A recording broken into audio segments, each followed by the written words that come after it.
और हमारे भारत के अंदर क्या होता था कि जितनी भी फैमिलीज होती थी, जितने भी कुल होते थे, जितने भी ग्राम होते थे,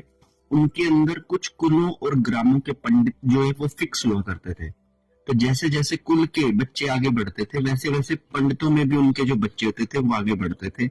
तो उनका मेन जो मकसद ये होता था कि किसी कुल के अंदर किन रिचुअल्स को फॉलो किया जाता है। तो पीढ़ी दर पीढ़ी जो पंडित होते थे, जो उनके ग्राम पंडित थे, वो उनकी जितनी भी रिचुअल्स थे उनको आगे लेकर चलते थे, ताकि कभी भी किसी परिवार को किसी भी समय पर अगर किसी धार्मिक या सांसारिक किसी भी ऐसे यज्ञ की, हवन की या फिर रिचुअल की आवश्यकता पड़ती है, तो वो पंडितों को पहले से ही ज्ञान होता था कि इस कुल को ये सारे रिचुअल्स लगते हैं। तो कुल के जो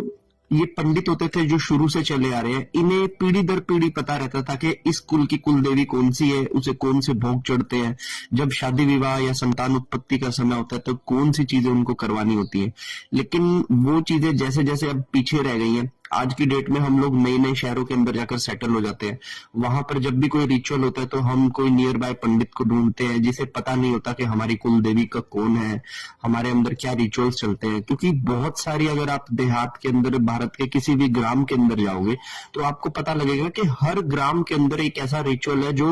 वहीं पर है, दूसरा कहीं पर भी नहीं है, और जिसके बारे में जानकारी भी कहीं पर नहीं है। केवल उस कुल के जो बड़े बुजुर्ग लोग हैं, सिर्फ उनको पता है कि हमारे घर के अंदर इस तरह से बहुत सारी चीजें, रिचुअल पूजे जाते हैं संतान उत्पत्ति के समय पर, विवाह पर, या फिर कई सारे ऐसे रिचुअल्स मुंडन के समय पर, और जितने भी हमारे संस्कार होते हैं उन समयों पर। तो जैसे जैसे हम लोग अपने घरों से शिफ्ट हो रहे हैं, हम लोग अपने जो हमारे बंधे हुए पंडित हैं उन लोगों को छोड़कर हम नए नए पंडितों को ढूंढ रहे हैं, ठीक है ना। लेकिन कहीं ना कहीं हम अपने रिचुअल्स को खो भी रहे हैं, क्योंकि नए पंडितों को नहीं पता कि आपके घर के अंदर क्या रिचुअल्स फॉलो होते थे, आपके जब कोई चला जाता था तो क्या संस्कार पूरे किए जाते थे।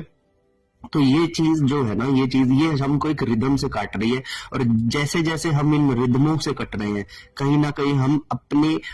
कुल देवी कुल देवता की ब्लेसिंग से दूर हो रहे हैं, हम अपने सही पितरों से दूर हो रहे हैं। हमारे जो रिचुअल्स थे, जो हमारे माता पिता, दादा दादी, परदादा परदादी ने कभी किए थे, हम लोग उनसे दूर हटते जा रहे हैं, और कहीं ना कहीं इन चीजों का नुकसान भी हमें मिल रहा है। आपका इस बारे में क्या करना है, मुझे कमेंट कर बताइए। हर हर महादेव।